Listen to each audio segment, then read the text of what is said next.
موږ ته یو چا یو ادرس راکړي، د یو بې ځایه سوي کورنۍ یو ادرس راکړي یو چا، دا په یو چاردیوالي کې وه. دوی په دا چاردیوالي کې زه فکر کوم چې د بادغیس ولایت و که د غور ولایت دغه اوس موږ دوامداره مرسته دغه کورنۍ سره کوو. موږ ولاړلو، دروازه مو ورته ټک ټک کړل، دروازه مو ورته ټک ټک کړله. د هغې خوا څخه غږ وسو چې څوک یم؟ ما ورته ویل چې زما نوم سید احمد سیلاب دی. دی چې دا زما نوم واورېدی یو چغه و ژړا ځینې وسول. دا 3 میاشتې کېږي چې د خدای پاک و دربار ته مې دعا کول چې الهي پروردګاره دی زموږ د درد خبر کړه چې یو پوښتنه راباندې کړو. خبرېدلو چې شاوخوا دې کومک کوئ، ول موږ هم دعا کوله چې خدای پاکه دی موږ ته راده. ول زه به چادري پر سر کړم. دې چادري پر سر کړله، د هغې خوا څخه چې راغلل موږ ته دروازه را خلاصه کړله. دا پرده ځړېدله. زه چې دا کور ته ور داخلېږم زما پښه په یو شي کې بنده سوله. چې ولوېدلم ډېر سخت خوږ سولم. دا پښې مې حتی دومره خوږ سولې چې دواړو پښو زنګونونو مې وینې وکړلې، دومره خوږ سولم. نو چې داسې مې ورته وکتل، د دروازې په خوله کې قبر دی. مې ورته ویل چې خوره دا قبر د زوی دی که د لور دی، دا قبر مو څنګه خراب ځای جوړ کړی دی؟ ولې قبر پر صحیح ځای باندې و. دغه دروازه مخکې هلته وه چې میړه مې شهید سو، بیا د هغه ځای څخه مو دا دروازه دلته راوړله.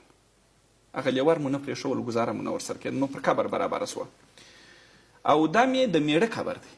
نو ما ورته ویل چې میړه دې په کوچنیوالي کې مړ سوی دی، خو دونه کوچنی قبر یې دی.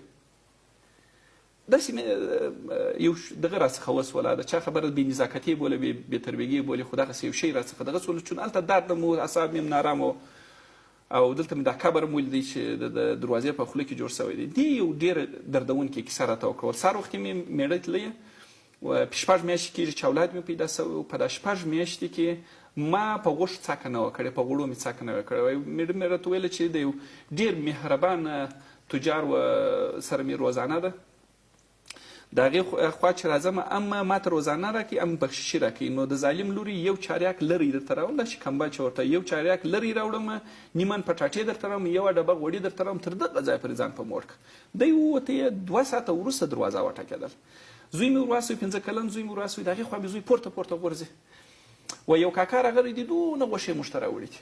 زه هم خوشحاله سوم، دا د غوښو بوی راسه وموښتي. 6 میاشتې کېږي اولاد مې پیدا سوی، زوی مې پیدا سوی، ول غوښو مې څاکه نه وکړ. وی لیونی یې کړم. ما ویل چې دغه اومې یې پلا جر جر وخورم چې زړه راونیوي، د هغه څخه به وروسته بیا دغه وکړم، بخیر یې کړم. وایي زه چې هلته دغه سولم ورغللم، په دا دروازه کې د غوښې بوی کوي، د سوي بوی کوي، او وینم تازه ځینې را روان دي. نو زه نور هم دغه سوم چې دا غوښې هم تازه دي. وایي د اخوا څخه غږ را باندې وسو، راته ویې ویل چې خوره تسلیت درته وایم، خدای دې غر کې رحمت وګرځوي، میړه دې شهید سو. وایي زه دغه کوم چې ماتې ویلې چې نیمن کچالو درته راوړم، غوړي درته راوړم، دا څه رقم کار وسو. وایي چې د چهرې ته مې وکتله، دی هم زخمي و. وایي دی ویله چې دی در سړک واوښتی، زه د سړک پر دې غاړه باندې پاته سولم. نو پر دغه خطر دی پر انتحاري باندې برابر سو. په دغه وخت کې وایي زه په دغه فکر کې وم چې زوی مې تر پرتوګ کش کړلم. سړی خپل پر لار باندې ولاړی چې زه به دا کالي بدل کړم، زخمونه به مې دغه کړم. وایي زوی مې دغه کړلم، چغې و نارې جوړې کړلې چې مور یې ما ته یو ټوټه غوښه راکړه چې زه سیخ کباب پخوم.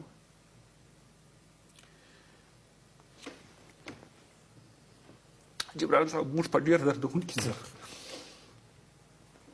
ځورونکي حالت کې کاکه دغه ډول حالات مخه ونه نیول شي سیلاب صاحب، تاسو فکر وکړئ چې له دې نه بدتر حالات، یعنې په داسې یو حالت کې چې پلار د خپل زوی د خپل پلار د غوښو څخه سیخ کباب غواړي، هغه په دې باندې نه دی خبر چې په دغه پټو کې چې دا کومې غوښې پرتې دي دا زما د پلار غوښې دي، هغه په دې باندې نه دی خبر. بیا دا کیسه پر دغه ځای باندې هم نه ختمېږي چې بیا قرضداران ورته راځي. قرضداران یو 6 کلنه لور د دغه کونډې، هغه په قرض کې ځي. یعنې موږ دومره ظالمان خلک یو، دومره ظالمان یو چې زه فکر کوم چې د مځکې پر سر باندې به دومره ظالمان یو. هر څه چې نن زموږ ته راپېښ هم ده، زموږ د کردار، گفتارو، اعمالو د دې نتیجه ده. د دغه هر څه بې ځایه سوي ډېر اسانه